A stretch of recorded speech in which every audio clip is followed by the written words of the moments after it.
रिया चक्रवर्ती के साथ एनसीबी 3 दिन से पूछताछ कर रही है। 3 दिन से सवाल जवाब हो रहे हैं, लेकिन पूछताछ के दूसरे दिन जबरदस्त तमाशा हो गया, हंगामा हो गया, क्योंकि रिया चक्रवर्ती और उसका भाई शौविक फूट फूट कर रोने लगे। यहाँ तक कि पास में ही बैठे दीपेश सावंत की भी हालत खराब हो गई। और इस सब कुछ तब हुआ जब रिया चक्रवर्ती का इनसे आमना सामना करा गया।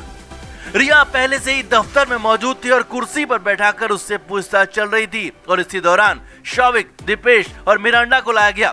शौविक आते ही सीधे अपनी दीदी रिया के पास गया और दहाड़े मार कर रोने लगा। शौविक तो यहाँ तक बोल पड़ा कि दीदी ये क्या हो गया, क्या कर दिया आपने। जी हाँ, जबरदस्त तमाशे के बाद पूछताछ को रोकना तक पड़ा और इसीलिए दूसरे दिन रिया चक्रवर्ती अरेस्ट भी नहीं हो पाई और तीसरे दिन उसे पूछताछ के लिए बुलाना पड़ा।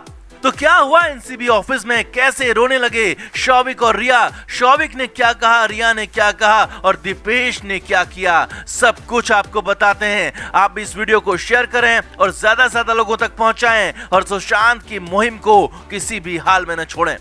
तो रिया चक्रवर्ती दूसरे दिन करीब 9:30 बजे बल्लाड स्टेट स्थित एनसीबी के ऑफिस पहुंची और रिया से पूछताछ शुरू हुई। रिया से पहले राउंड की पूछताछ एनसीबी की मुंबई विंग के समीर वानखेड़े ने की और समीर वानखेड़े एनडीपीएस को लेकर कितने सख्त हैं वो सब जानते हैं। यहां तक कि वानखेड़े बॉलीवुड के बड़े नामों को भी नहीं छोड़ते। और समीर वानखेड़े की पूछताछ में रिया चक्रवर्ती ने बहुत ज्यादा कुछ नहीं बताया, क्योंकि रिया पहले से तैयार होकर आई थी और वही रटे रटाए जवाब देती रही कि मुझे याद नहीं या फिर मुझे पता नहीं, क्योंकि तब तक रिया पर कुछ असर नहीं कर रहा था, मगर उसका रोना और टूटना तो अभी बाकी था। फिर एनसीबी के दिल्ली यूनिट वाले अधिकारी केपी मल्होत्रा ने रिया से सेकंड राउंड की पूछताछ शुरू की, मगर यहाँ भी रिया नहीं टूटी और रिया चक्रवर्ती उसी अंदाज में जवाब देती रही कि उसे कुछ नहीं मालूम।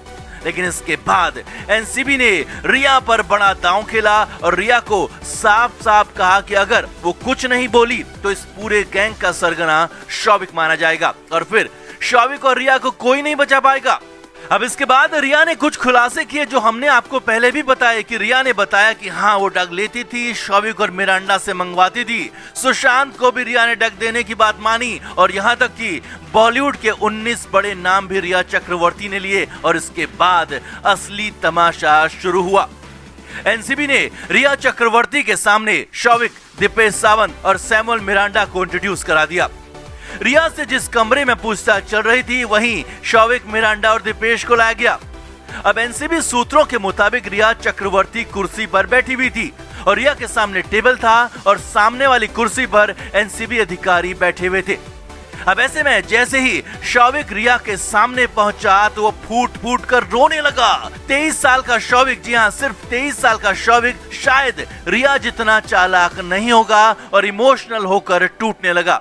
एनसीबी सूत्रों के मुताबिक कुछ ही देर बाद शौविक सीधे रिया चक्रवर्ती के पास पहुंच गया और रिया के पैरों के पास बैठ गया और दहाड़े मार मार कर रोने लगा।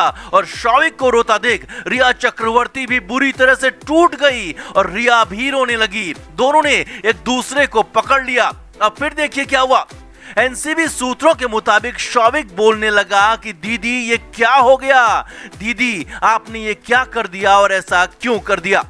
यानी रिया चक्रवर्ती एक बार फिर सवालों में आ गई थी, क्योंकि उसका खुद का भाई शौविक रिया से रोते रोते सवाल पूछ रहा था कि दीदी आपने ऐसा क्यों कर दिया। यानी रिया ने बहुत कुछ किया था और शौविक को बहुत कुछ पता है और रिया के ही इशारे पर शौविक, मिरांडा और दीपेश भी काम कर रहे थे। अब रिया और शौविक को रोता देख एनसीबी ऑफिस में माहौल बिल्कुल अलग हो गया और अक्सर इन दोनों के साथ रहने वाला दीपेश सावंत भी पागलों जैसा बर्ताव करने लगा। दीपेश सावंत भी रिया और शौविक के पास पहुंच गया और दीपेश भी शौविक के साथ ठीक बगल में नीचे जमीन पर बैठ गया और दीपेश सावंत भी रोने लगा। और यहाँ तक कि दीपेश अपने बाल तक नोचने लगा और कहने लगा कि ये क्या हो गया। अब इस दौरान मिरांडा अलग खड़ा था, वो चुपचाप था और सब कुछ देख रहा था। वही एनसीबी अधिकारियों ने भी इस दौरान बीच में कोई इंटरप्ट नहीं किया और जो हो रहा था उसे होने दिया। रिया के साथ शौविक और दीपेश की हालत बेहद खराब थी। उन्हें अंदाजा हो गया था कि उनकी जिंदगी अब बर्बाद हो चुकी है। वैसे सुशांत की जिंदगी के साथ भी इन्होंने कुछ ऐसा ही किया था। अभी तो रिया सारे के सारे सच उगलेगी, सारे के सारे नाम बताएगी और सुशांत सिंह राजपूत को तभी पूरा और असली इंसाफ मिलेगा जब उसके सारे के सारे गुनहगार सलाखों के पीछे होंगे।